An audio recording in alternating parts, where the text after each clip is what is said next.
오늘을 살아가는 묵상 시간입니다. 오늘 본문 말씀 사무엘하 4장 1절부터 12절 말씀 중에 우리 9절부터 12절까지 말씀 함께 보겠습니다.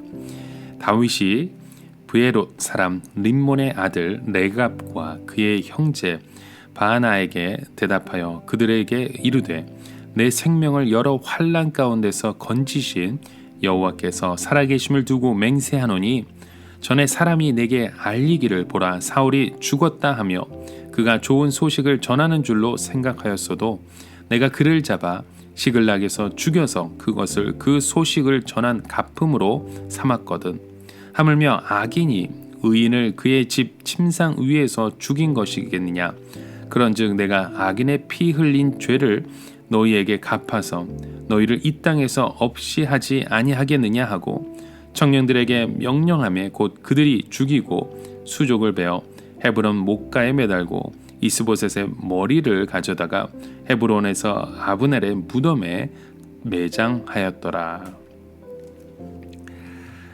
저희는 이 하나님 앞에 불순종했던 사울의 왕가가 계속해서 쇠락해가는 과정 중에 이 작은 불씨들이 다시 살아나고 있는 모습을 보게 됩니다. 앞서 요압이 아브넬을 죽임으로 인해 다윗 왕가의 위기가 차려오려고 했지만 다윗은 아브넬의 죽임에 대한 진실한 애도를 함으로써 오히려 백성들의 신임을 얻게 됩니다. 아브넬이 헤브론에서 죽었다는 그 보도는 새로운 긴장감을 일으키지만 이런 상황에서 오늘 말씀은 이스보셋이 살해되는 장면을 기록하면서 그 긴장감을 다소 해소시키고 있는 모습을 봅니다. 이제 사울의 아들 이스보셋의 죽음으로 인해 모든 불씨는 사라지게 되었습니다. 이렇게 다윗 왕가는 점점 더 강성해지고 있었던 것이죠. 이런 오늘 말씀은 이렇게 사울 왕가의 완전한 몰락에 대해서 이야기함과 동시에 다윗 왕가의 번영과 점점 번성하게 될 것이라는 사실을 암시해 주고 있습니다. 자, 오늘 본문 말씀에 사울의 아들 이스보셋은 아브넬의 헤브론에서 죽었다함을 듣고라고 말씀을 시작합니다.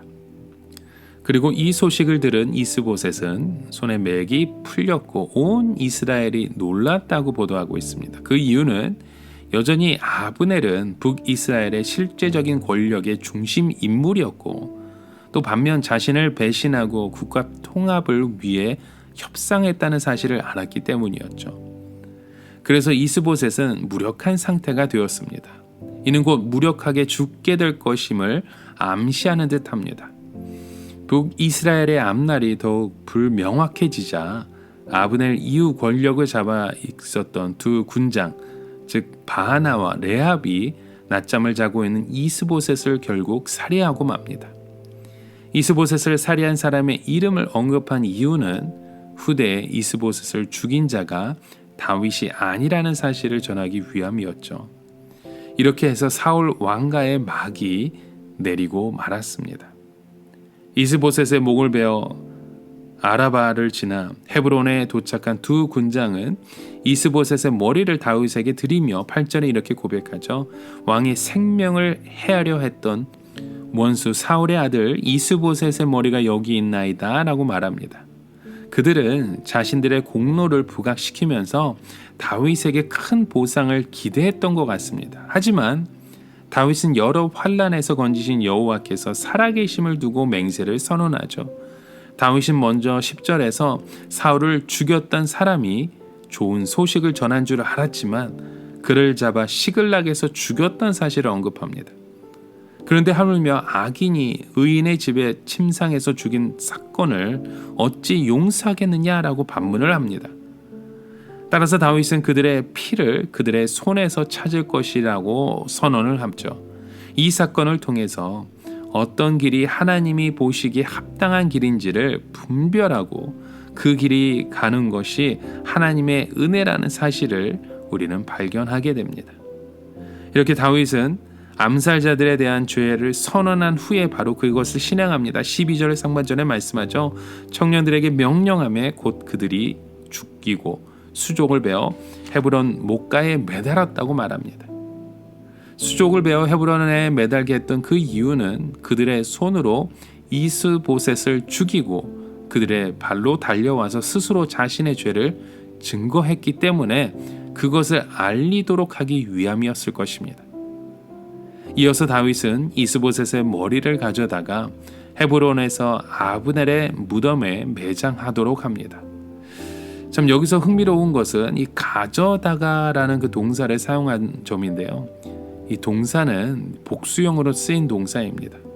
이것은 아브넬이 이스보셋을 데리고 마하나임에서 왕으로 삼을 때부터 죽음을 맞이하는 순간까지 주체적인 삶을 살지 못했다는 것을 보여주는 말씀입니다.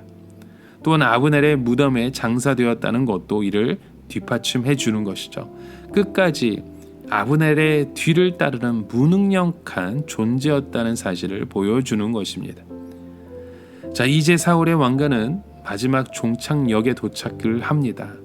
반대로 다윗의 왕가는 점점 더 강해지는 그 길에 들어서게 됨을 우리는 오늘 사무엘하 4장의 말씀을 통해서 보았습니다.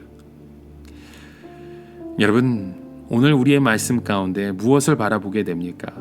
때로는 나의 이익에 따라서 그 뜻이 달라지는 삶의 태도를 우리는 보게 됩니다. 그래서 우리는 더욱더 하나님의 뜻 안에서 주체적인 그런 삶을 살아내어야 하는 것입니다. 자, 오늘 이러한 말씀을 통해 여러분 무엇을 느끼십니까? 오늘을 살아가며 한 가지 묵상의 질문을 드립니다. 여러분, 누군가로부터 배신을 당해본 적이 있으십니까? 그 배신 가운데 여러분, 우리의 삶의 이유와 목적이 어디에 있으셨습니까? 하나님의 뜻 안에서 모든 것이 이루어지고 있음을 믿고 주님 안에서 우리의 삶에 또한 주님의 손길만을 의지하는 우리의 모습 되게 간절히 소망합니다. 하나님께서 하시고 하나님께서 이루어 주실 것입니다. 함께 기도합니다. 하나님 아버지, 오늘도 우리 주님의 뜻 안에서 우리가 살아가기 원합니다. 나의 이익에 따라서, 나의 목적에 따라, 나의 뜻에 따라 움직이는 삶이 아니라 하나님의 뜻 안에서 힘써 거하는 주의 자녀가 되게 하여 주시옵소서. 예수 그리스도의 이름으로 간절히 기도드립니다. 아멘.